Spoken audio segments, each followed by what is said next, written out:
Hello,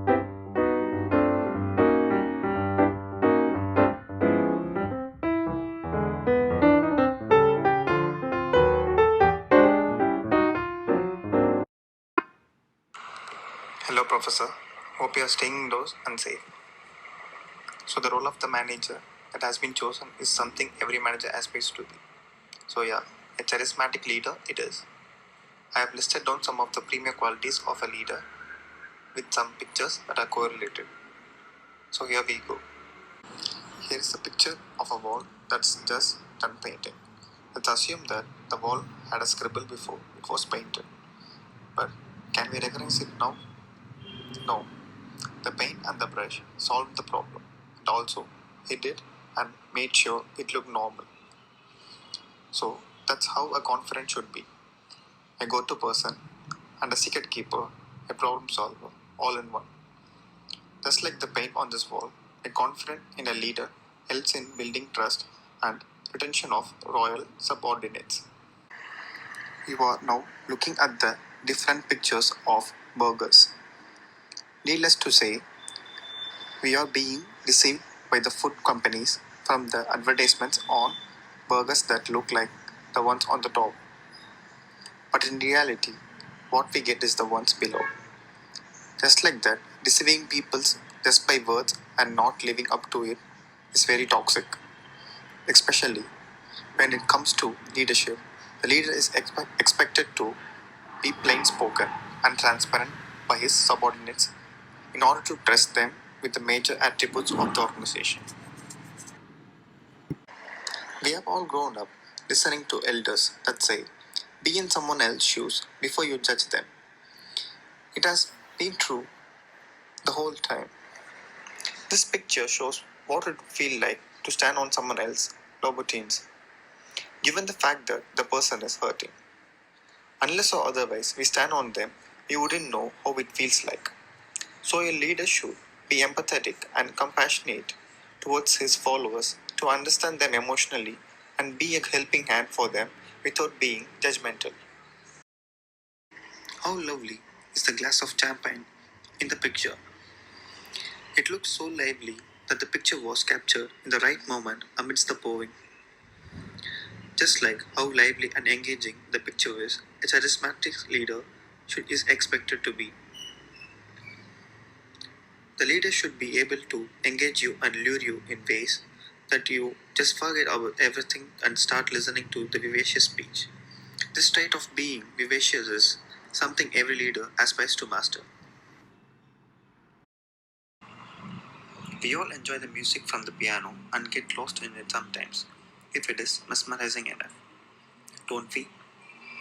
So, in order to produce a soothing music composition, it takes all the fingers to work with. One or two fingers wouldn't contribute much to a successful music. Likewise, a leader must be participative enough to make every one of his followers work or contribute to the attainment of a goal.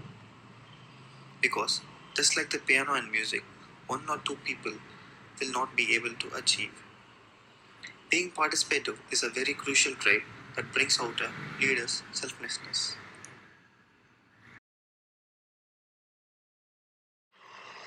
You are now looking at a picture of a punch bag that is tied up on the ceiling.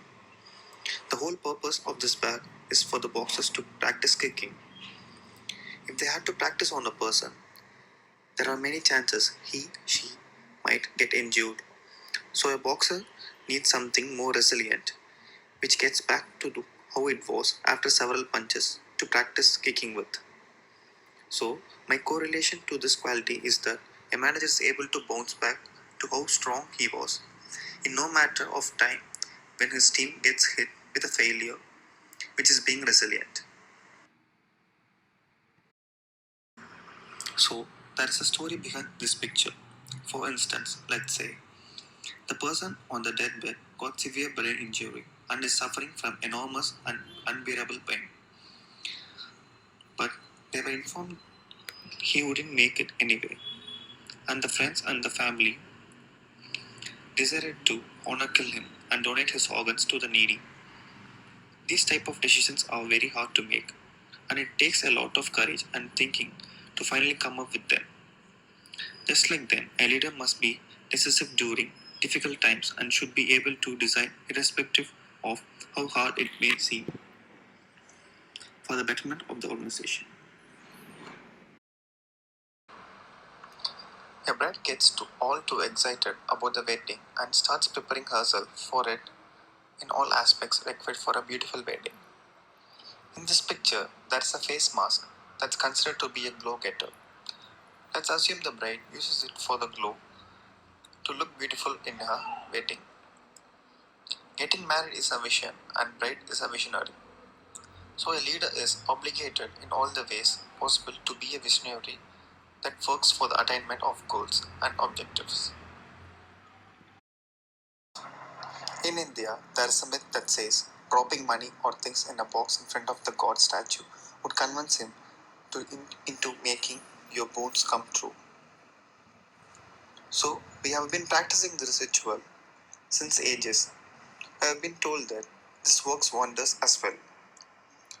So, just like how persuasive people can be to the Almighty, a leader should be to a subordinate in order to get things done effectively by giving them what they want. Things like rewards, incentives, day offs, etc. In the era of smartphones these days, technology updations sometimes make us look dumbstruck. One such thing is auto brightness adjustment in smartphones. The brightness of the phone changes from time to time as it dims itself or brightens with respect to the days and nights. Just like that, a leader must be dynamic and adaptable to every situation that comes in his way. To make it simpler, you should be flexible enough for the external factors that affects the organization. A very vital trait is being a dynamic for a leader. So that's about everything I wanted to convey about the qualities I have chosen. Thank you so much for your attention, Professor.